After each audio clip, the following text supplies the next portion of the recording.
Bismillahirrahmanirrahim. Assalamu alaikum dear students. Welcome back to molecular biology class.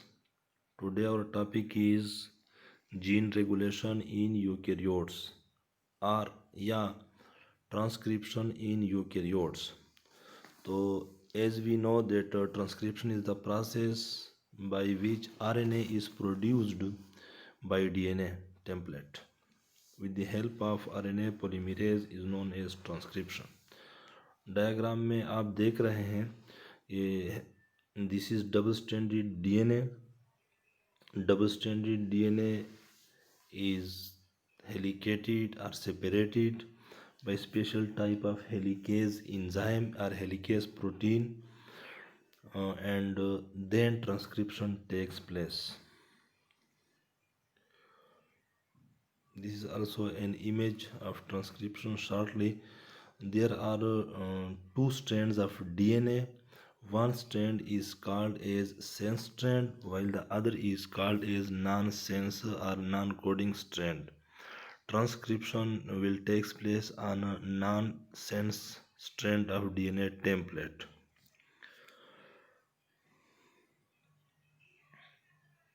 In eukaryotes, DNA is bound tightly to histone proteins and form chromatin or nucleosome. तो eukaryote में जो DNA होती है वो 8 type के या 9 type के protein के साथ स्टिक होती है, चिमटी हुई होती है. This histone protein raped the RNA पे उनको घेरे में लिए होते हैं, टाइटली उनके साथ बाउंड किए जाते हैं. This chromatin structure makes transcription complicated और इसी प्रोटीन की वजह से, हिस्टोन प्रोटीन की वजह से यूकेरियोटिक ट्रांसक्रिप्शन जो है वो थोड़ा कॉम्प्लिकेटेड है, मुश्किल है as compare to prokaryotic ones. Prokaryote के साथ ये प्रोटीन हिस्टोन प्रोटीन नहीं होते, वो इजीली उनकी ट्रांसक्रिप्शन हो जाती है, जबकि यूकेरियोटिक ट्रांसक्रिप्शन थोड़ा सा कॉम्प्लिकेटेड है due to this proteins. All types of RNA molecules are produced as a result of transcription. जितने भी RNA हैं, tRNA हो, राइबोसोमल RNA है या मैसेंजर RNA है या other type of RNAs which are present in nucleus, जो भी RNA हैं वो सारे के सारे ट्रांसक्रिप्शन ही के ज़रिए बनते हैं. और हर एक RNA के लिए अपने अपने RNA polymerases हैं. These types are produced by 3 types of RNA polymerases from DNA template.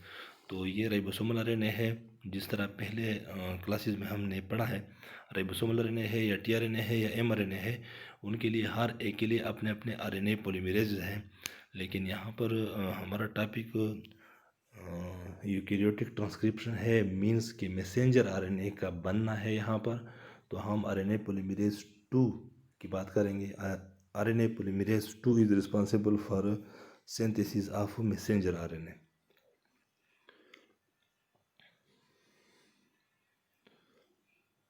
RNA polymerase 2 is mainly present in nucleus in eukaryotes. Eukaryotes की बात हो रही है तो these enzymes are present in nucleus. RNA polymerase 2 recognize 3 different elements of a gene, that is Tata box ROR -29 ROR -30 sequence in eukaryotic DNA. तो eukaryotic DNA पे ये जो प्रोमोटर रीजन है उस पे -21 या -30 upstream of the start point जो है इनकी रिकॉग्निशन करती है. This -21 sequence of nucleotide which occur on promoter region is also known as TATA box, TATA TATA box. तो ये टाटा बॉक्स है. इन अपस्ट्रीम प्रोमोटर सीक्वेंस कुछ और भी न्यूक्लियोटाइड होते हैं, सीक्वेंस होते हैं विच लाइज अपस्ट्रीम और डाउनस्ट्रीम. तो आप जानते होंगे स्टार्ट पॉइंट से लेफ्ट तरफ जो सीक्वेंस ऑफ न्यूक्लियोटाइड है उनको हम माइनस में लेंगे, -1 -2 -3, इस तरह लेफ्ट तरफ जाते जाएं तो माइनस माइनस. तो -30 जो है जिसको टाटा बॉक्स कहते हैं, यूकेरियोट में -30 टाटा बॉक्स है, -30 न्यूक्लियोटाइड पे टाटा बॉक्स है, जबकि प्रोकैरियोटिक में यही टाटा बॉक्स जो सीक्वेंस था वो -10 पे प्रेजेंट है. an enhancer sequence that may located in different sites in different genes. कुछ और प्रोमोटर रीजन में कुछ और भी इन्हांसर, मीडिएटर, स्टार्ट करने वाले कुछ इनिशिएटर, कुछ सीक्वेंस होते हैं जो कि मुख्तलिफ जीन में मुख्तलिफ जगहों पे पाए जाते हैं।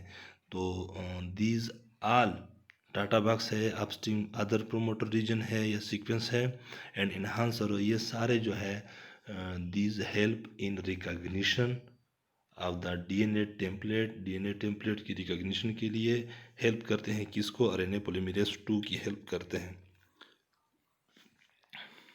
Transcription factors, there are 6 or 7 transcription factors that are transcription factor 2, ये 2 आरएनए पॉलीमरेज 2 के लिए लगाया जाता है। तो transcription factor 2A, transcription factor 2B, transcription factor D, transcription factor E, F and H have been characterized and help the RNA polymerase 2 to locate the promoter and orient the polymerase correctly। तो ये 6 और 7, बस किताबों में 7 दिया गया है। तो ये 6 ट्रांसक्रिप्शन फैक्टर जो है which these are basically proteins which help in initiation of transcription. These 6 factors, these 6 promoters, these 6 factors which are basically proteins help in characterized and help the RNA polymerase to locate। RNA polymerase को सही जगह पे उनको location बताना कि आप आए, आपका लोकेशन इधर है, प्रोमोटर रीजन के साथ इसको अटैच करना, और फिर इसी आरएनए पोलीमरेज को सही सीमत दिखाना कि यहाँ से आपने स्टार्ट लेना है, इस डाउन स्ट्रीम इस तरफ आप जाएं। तो इन ट्रांसक्रिप्शन फैक्टर का रोल यही है। ये these transcription factors are absent in prokaryotes में ये नहीं है, जबकि यूकैरियोट्स में है। तो इस वजह से भी eukaryotic transcription is somewhat difficult and complicated.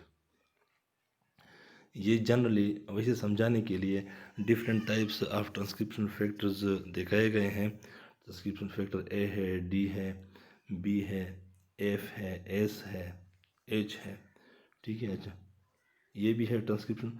तो ये ट्रांसक्रिप्शन फैक्टर्स इस तरह एक जगह पे एकदम नहीं आते।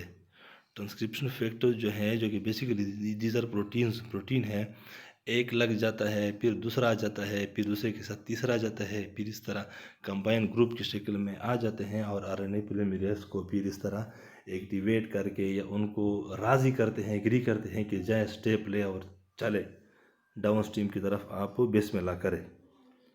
अच्छा, जिस तरह हमें पता है, as we know that transcription process completes in 3 process: initiation, elongation and termination.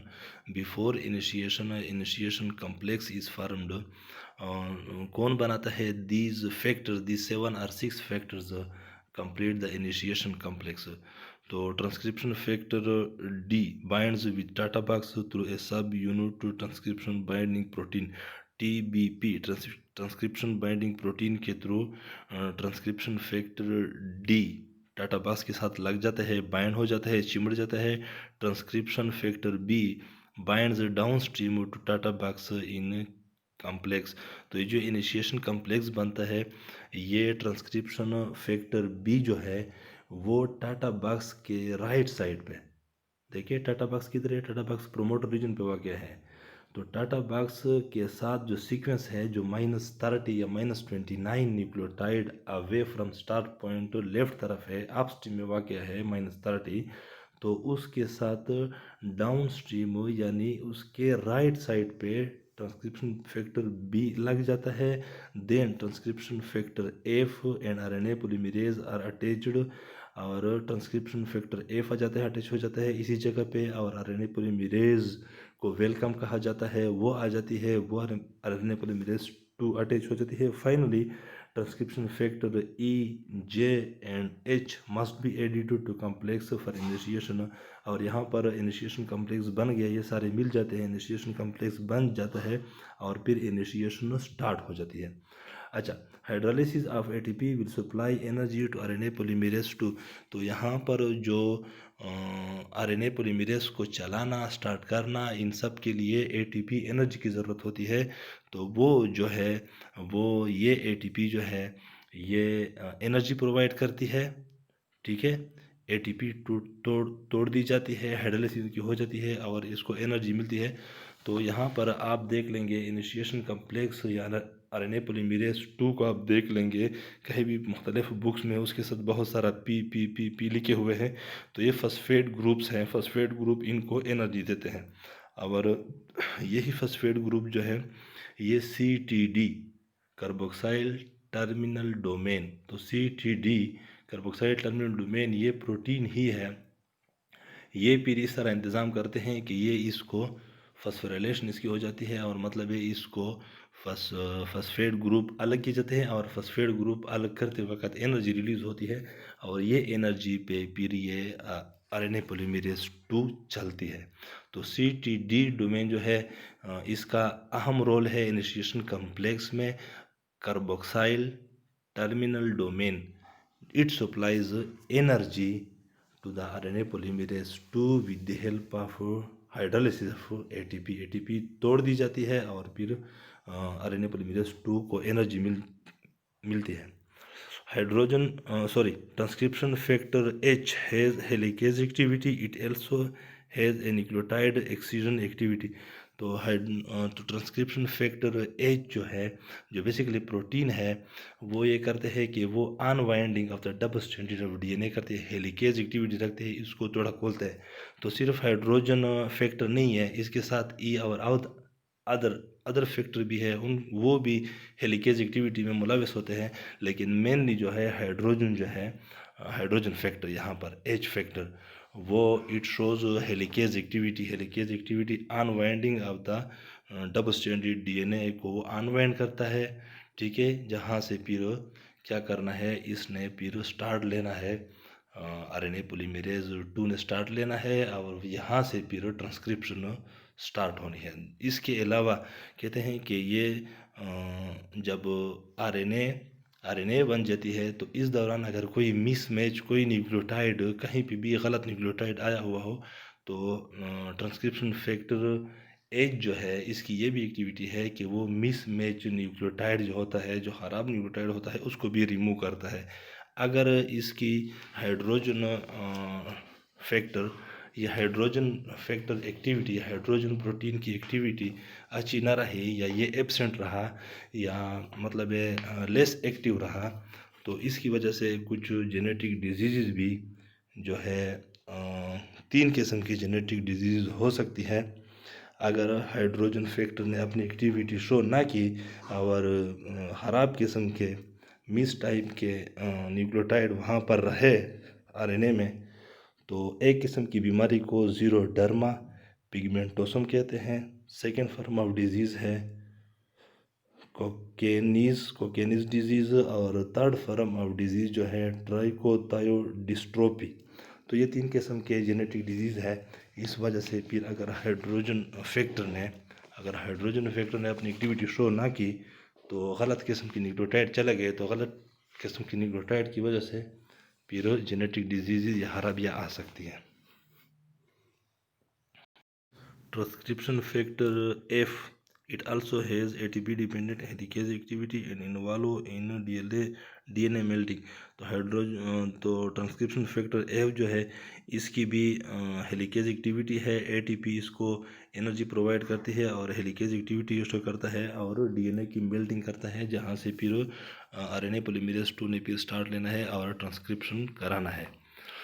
Transcription factor E and H also help in DNA melting and RNA polymerase to go ahead।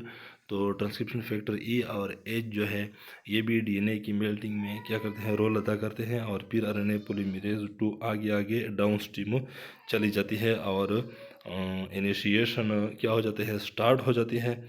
ठीक है। अच्छा, transcription factor E is released from complex. जो ही initiation start हो जाती है, गाड़ी start हो गई, तो ट्रांसक्रिप्शन फैक्टर ई जो है वो इससे निकलती है, अल सेपरेट हो जाती है, और फिर इस तरह आरएनए पॉलीमरेज 2 जो है गो अहेड आगे आगे जाती है और ट्रांसक्रिप्शन को करा देती है, और एमआरएनए की जो स्ट्रैंड है वो बनती जा रही है नॉनसेंस डीएनए टेम्पलेट पे।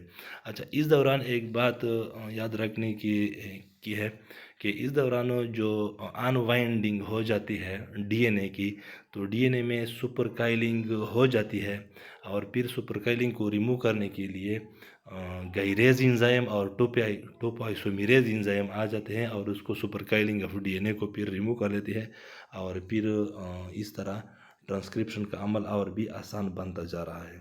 अच्छा, इसके बाद ये अब इनिशिएशन हो चुकी है, ट्रांसक्रिप्शन आरएनए पॉलीमरेज 2 आगे आगे जा रही है, और इनिशिएशन हो चुकी है, one by one nucleotide add होता जा रहा है, और एमआरएनए की स्ट्रैंड बनती जा रही है।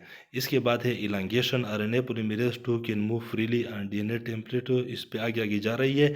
Most of transcription factor released at this stage. यहाँ पर बहुत सारे ट्रांसक्रिप्शन फैक्टर उतर जाते हैं, क्योंकि स्टार्ट का काम शुरू करना मुश्किल होता है। बाकी फिर एक दफ़ा गाड़ी स्टार्ट हो गई, रवाना हो गई, आरएनए पॉलीमरेज की गाड़ी स्टार्ट हो गई, फिर इसके लिए कोई इतना मुश्किल नहीं है। अच्छा, आरएनए पॉलीमरेज आरएनए चेन जो है, जो न्यूली नेसेंट आरएनए है, जो न्यूली सिंथेसाइज्ड आरएनए है, उसकी the direction of the newly synthesised RNA is from 5 prime to 3 prime.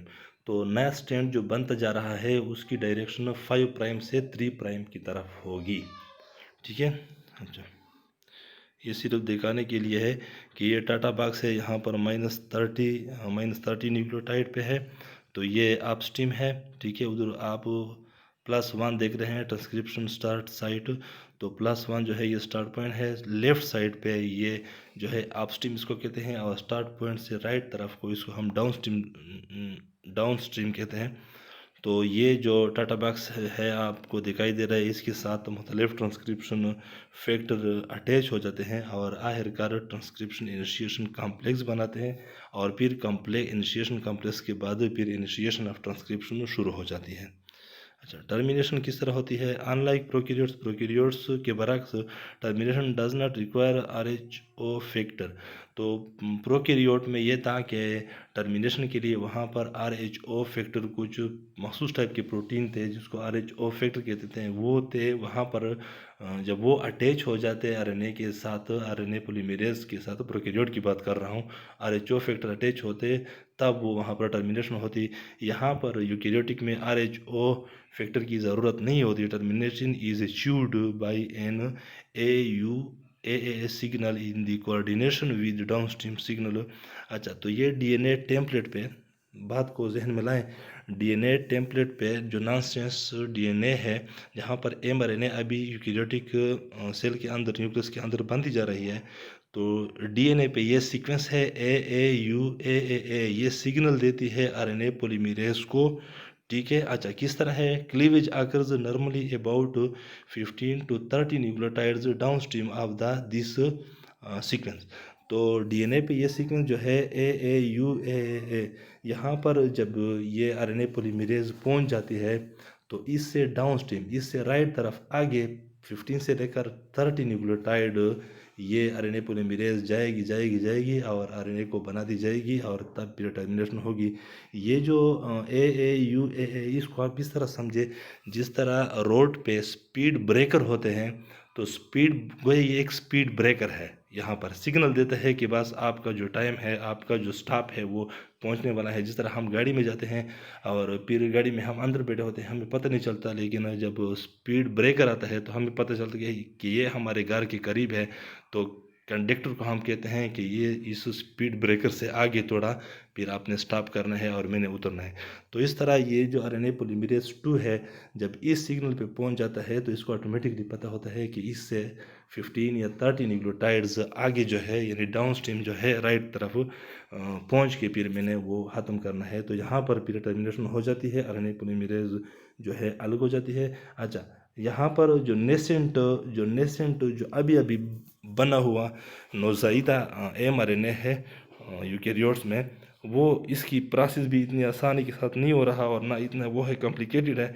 इसके साथ साथ 5 प्राइम पे न्यूली सिंथेसाइज्ड एमआरएनए पे 5 प्राइम पे methyl group attached with guanine group, जिसको हम केप कहते हैं। तो केप और टेल इसको लगाए जाते हैं। तो 5 प्राइम पे केप लगाए जाते हैं, वहाँ पर गवानोसिन, बहुत सारे गवानोसिन, इसके साथ मिथाइल ग्रुप भी अटैच होता है, तो इससे केप बनाए जाते हैं, वो लगाए जाते हैं एमआरएनए को। और आखिर पे और टेल की तरफ जो है पॉली एडेनिन न्यूक्लियोटाइड टेल लगाए जाते हैं, पॉली ए भी इसको कहते हैं, वो टेल लगाया जाता है। तो हेड और टेल इनको लगाए जाते हैं, जिसको हम पोस्ट ट्रांसक्रिप्शन मॉडिफिकेशन में फिर इनको हम डिस्कस करेंगे। लेकिन यहाँ पर सिर्फ यहाँ पर इशारा मैं दे रहा हूँ कि इसके साथ फिर हेड और टेल भी साथ साथ लगाए जाते हैं। जो ही ये बन गया, फ़ौरन इस पर अमल शुरू है और इस पे वो हेड और टेल लगाए जाते हैं। Thank you very much for watching and listening. Okay.